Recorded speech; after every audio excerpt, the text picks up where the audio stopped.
have a question for you. It's a question that I took straight up from the Bible. Jesus was talking to some people when he asked them this question.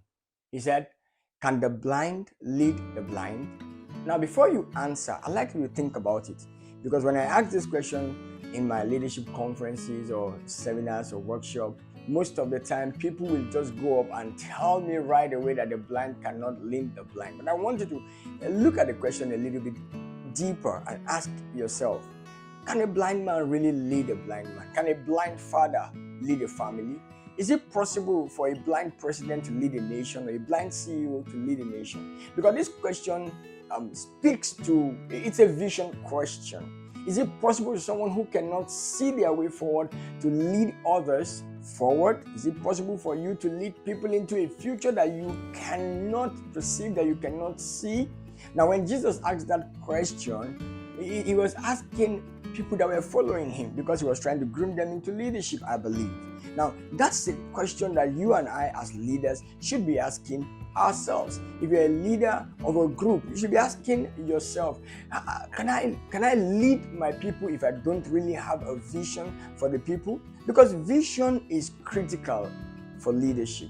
Now, it's not just the vision that you have right now, because I see people running with a vision whose time has passed, and they will quote things like, write the vision and make it plain so that he that reads may run. But they forget the part that says that the vision is for an appointed time. Now, if the appointed time of the vision has passed, are you still going to be running with it? So that calls for us to be in the place where we can envision the future, because you can't keep running with the same vision and expect things to go differently. So what's the vision that is necessary for the future that you see ahead? Well, what's the vision that is required for where you are going? So as a leader, we need to constantly and consistently be envisioning the future, the kind of place that we desire for ourselves, our organization, and our team to be. How do you envision greater, better, brighter vision for the organization you lead?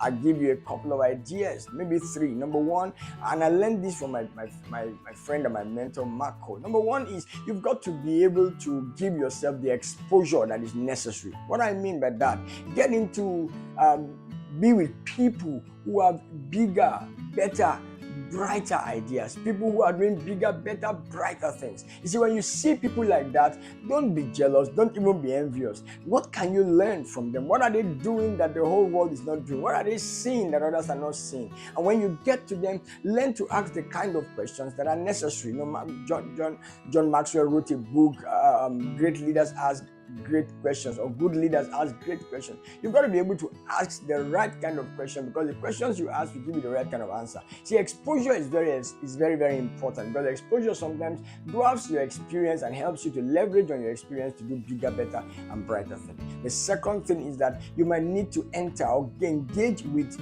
organizations that are doing bigger, better, and brighter things. When you look around you, your organizations and the people that are ahead of you and the organizations that are ahead of you, what are you learning from them? If you are running a business, what are you learning from those who are running the same kind of business that you are running? Because a lot of times, if you learn from them, then you can leverage your learnings and not lean on your past. You can leverage your learnings to do some things that are bigger, better, and brighter. It's very important that you get around organizations that do bigger, better, and brighter things. And the third thing is that you need to engage advice that are better, bigger than the insight that you have right now. See, learning never stops. Growth is a continuous process. So as you go in life, you must continually grow by learning and picking advice from people who are doing bigger, better, and brighter things than you. This is very critical if you are going to envision the future. So what is it that you don't know now that you need to know? Maybe that's one of the questions that you need to be asking people who are in that space. What do you know now that I need to know? What do you know that I don't know that I might need to know? I'm sure if you ask, there will be someone out there who will be willing to give an answer to that for you. So maybe you can ask yourself this question. In the next 5 years, what would you be doing? Where would you be? What space would you be? Who would you be connecting with? Who are the people that you need in your next 5 years? Who and who would you need around you in the next 5 years? What are the resources that you will need in the next 5 years in your life? Check that out and make sure that you are always upgrading your vision, because the blind can actually lead the blind. The only problem is where they end up. When the blind leads the blind, they end up in a ditch. My name is Bisi Akande-The. I'm called the Inspirer. I just want to add value to you.